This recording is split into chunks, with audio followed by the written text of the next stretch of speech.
Memang bersoalan kurban, saya jujur saja selama di Indonesia masih banyak salah pemahaman terhadap kurban.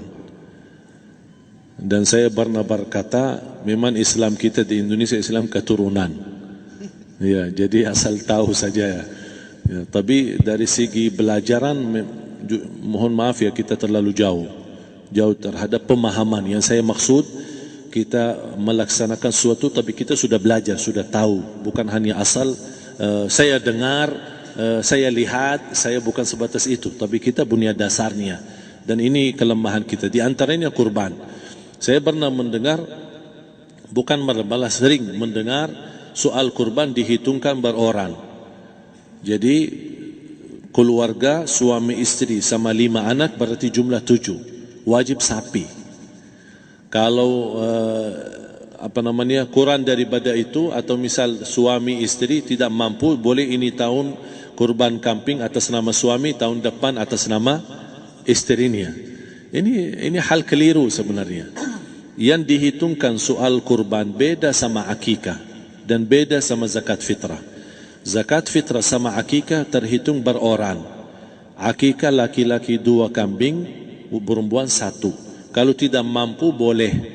Kalau ada kembar laki sama perempuan berarti 3 kambing. Tapi kalau tidak mampu boleh 1 kambing, tidak masalah.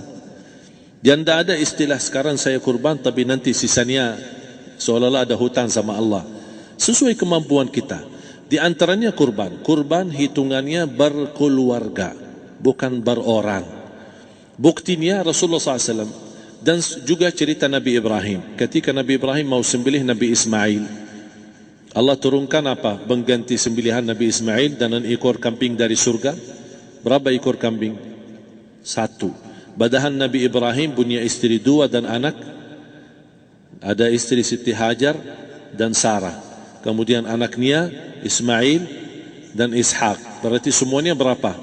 5. Kenapa Allah tidak turunkan 5 ekor kambing? Karena hitungannya memang 1 keluarga.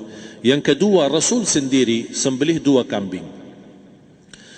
Pertama, Bismillah atas nama Muhammad dan keluarga Nabi Muhammad.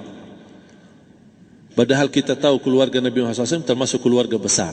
11 istri, belum lagi anaknya laki-laki sama perempuan. Ada yang hidup maupun sudah mati, sudah termasuk semua. Yang hidup maupun mati. Yang kedua, Rasul sembelih sembelihan yang kedua atas namaku dan umatku. Umatnya berapa miliar? Cuma 1 ekor kambing. Kenapa Rasulullah SAW berkurban atas nama dirinya dan umatnya? Saya mengambil salah satu di sini tanda sayangnya Rasul kepada umatnya.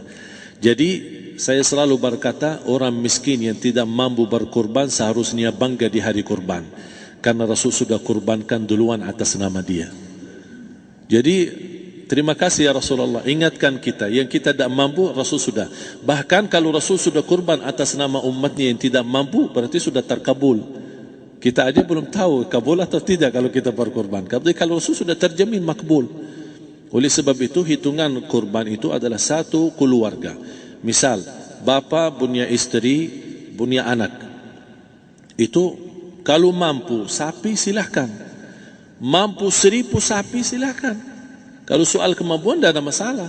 Tapi kalau soal kewajiban, tidak ada wajib lebih daripada 1 ekor kambing. 1 ekor kambing. Misal, kalau bapa punya istri 4. Misal. Cuman ini misal. Ya.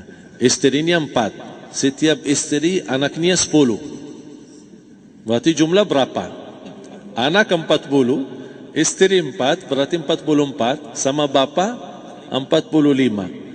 Wajib 1 ekor kambing saja. Cukup untuk semua ini. Tapi kalau soal mampu, ya silahkan.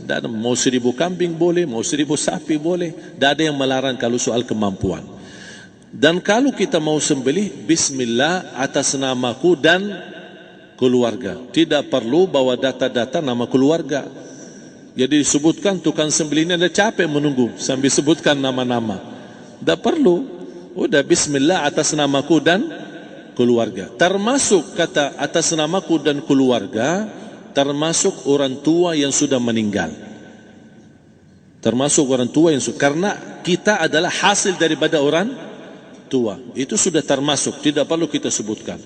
Ada sebagian ulama membolehkan kalau kita mampu, mau khusus kambing atas nama orang tua, tidak masalah. Kalau kita mampu. Tapi kalau kita tidak mampu, itu sudah termasuk orang tua kita bersama keluarga besar kita. Ini salah satu kenikmatan, dan ini termasuk juga sedekah yang berguna bagi orang yang sudah meninggal di keluarga kita. Wallahu ta'ala. Dan juga masalah panitia, bisa kita mewakili. Kalau kita tidak mengerti sembelihannya dan tidak mengerti cara bagiannya. Tapi ada satu sunnah yang termasuk kehilangan sunnah ini, adalah banyak yang tidak mau makan dari hasil kurban. Padahal itu sunnah Rasul. Dari akikah boleh makan, dari kurban pun boleh makan. Bahkan sunnah SAW dibagi 3. Sepertiga pertama dihadiahkan. Maksudnya kata dihadiahkan kepada orang kaya. Misal tetangga saya tapi orang kaya, dia bukan miskin, tapi boleh saling hadiah. Karena inti daripada hadiah silaturrahim. Ada keluarga kita termasuk mampu, tapi saya kasih, ini alhamdulillah saya sembelih sapi. Barangkali dia tidak mampu, cuma sembelih kambing. Udah, kita dapat daging kambing, dia dapat daging sapi. Tapi dengan niat hadiah, bukan sedekah. Karena dia bukan orang miskin yang menerima sedekah. Yang sepertiga yang kedua adalah sedekah. Sedekah itu termasuk orang miskin.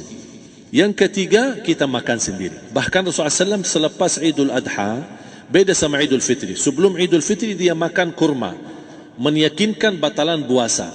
Tapi kalau Idul Adha tidak makan dan minum sebelum salat, kenapa? Bukan berarti tidak boleh. Tapi Rasulullah SAW ingin pertama pembukaannya, buka sarapannya atau makan di pagi harinya selepas Idul Adha adalah dari hasil sembelihan kambing itu atau dari kurban. Jadi kita sebagian sedikit. Tapi kalau kita merasa alhamdulillah rezeki saya banyak di rumah, alhamdulillah banyak ada makanan, mau sedekahin semuanya, semua mau sedekahin, tidak masalah. Tapi yang saya maksud, kenapa tidak kita sekali-kali hidupkan sunnah Rasul? Jadi sebagian, walaupun ada sebagian sedikit lah, buat istilahnya sama sedikit porsi nasi atau apa, karena kita berhak sebagai kita kurbankan lillahi ta'ala, kita berhak menikmati kurban ini yang lillahi ta'ala supaya kita mendapatkan keberkahannya, bukan hanya orang lain. Terus yang kedua ada masalah pembayaran. Kalau kita wakili panitia, boleh kita pesan sama panitia, tolong sedikit dari kurban saya minta buat saya makan. Itu tidak masalah, kita boleh minta. Dan boleh kita wakili, tapi kita tolong ingatkan, tidak boleh pembayaran hasil sembelihan itu dari kulitnya. Ini menjadi salah satu persoalan di Indonesia. Banyak tukang sembelih datang, ketika kita tawarkan untuk sembelih ini, berapa pak? Oh tidak apa-apa, kasih aja kulitnya sama kepalanya. Jangan anda setuju, jangan anda terima. Oh maaf, saya tidak bisa. Bapak berapa ongkos sembelihannya? Kita harus sepakat dulu. Tidak, saya ikhlas, tidak apa-apa, seikhlasnya. Tapi yang penting kepalanya sama kulitnya. Itu aja yang saya minta, yang lain tidak apa-apa. Tidak boleh. Tidak boleh. Kenapa? Karena ini kurban. Kata kurban berarti lillahi ta'ala, bukan untuk jual beli. Kalau kita sudah bayar dari bagian kurban, berarti bukan lillahi ta'ala. Harus kita jaga amalan itu. Tapi bagaimana cara jalan keluarnya? Kita harus sepakat, ijab kabul. Sepakat dulu, Pak, saya udah begini, saya kasih untuk sembelihan 50.000. Bapak setuju? Ya udah setuju. Selesai kan? Sudah sembelih, sudah potong, sudah semua. Lepas ini semua kita kasih ongkos 50.000 ongkos sembelihannya. Habis itu, Pak, kulitnya sama kepala hadiah buat Bapak. Itu dah apa-apa, dah masalah. Tapi bukan untuk bayar sembelihan. Faham maksud saya? Harus dibedakan supaya jangan sampai amalan kita kurban habis biaya, habis ini malah tidak diterima karena sudah kita bayar sebagian daripada kurban. Saya silahkan bayar apa yang kita sepakati, mau hadiahkan kepada dia karena kita tidak bisa guna. Buat apa yang kita mau gunain kulitnya? Tidak bisa, tapi buat mereka lebih berguna. Oleh karena itu kita bisa hadiahkan untuk mereka. Bahkan kita bisa juga kasih daging untuk mereka bisa menikmati sebagai sedekah. Wallahu taala.